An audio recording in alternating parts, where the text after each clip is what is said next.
Hello everyone, আসসালামু আলাইকুম। আশা করি আল্লাহর রহমতে সবাই ভালো আছেন। আলহামদুলিল্লাহ আমিও ভালো আছি।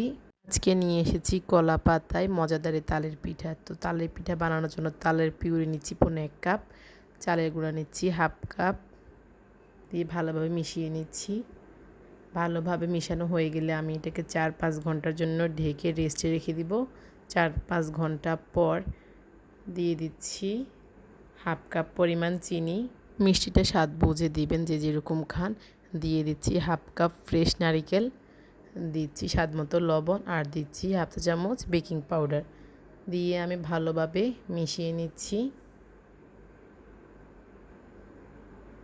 মিশানো হয়ে গেছে। এই পর্যায়ে লবণ চিনি দুটো চেক করে নেবেন। তারপর আমি কলা পাতা এভাবে ছোটো ছোটো করে টুকরো করে নিয়েছি। তারপর কিছু ব্যাটার কলা পাতায় দিয়ে কলা সৌন্দর্যের জন্য দিয়ে দিচ্ছি কিছু নারিকেল।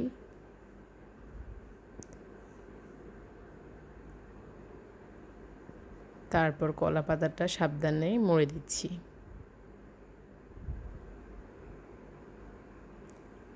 এভাবে আমি বাকি পিঠাগুলো বানিয়ে নিচ্ছি।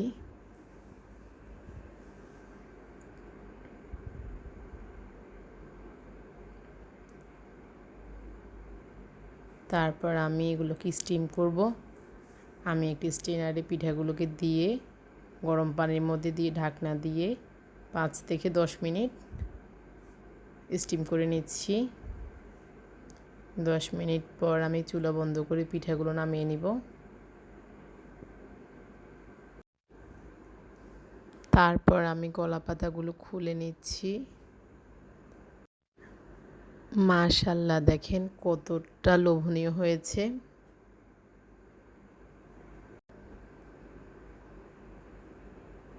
তালের এই ভরপুর সিজনে সবাই ট্রাই করবেন। খুবই সহজ একটা রেসিপি। যদি ভালো লাগে কমেন্ট বক্সে অবশ্যই জানাবেন। ভালো থাকবেন সবাই। আসসালামু আলাইকুম।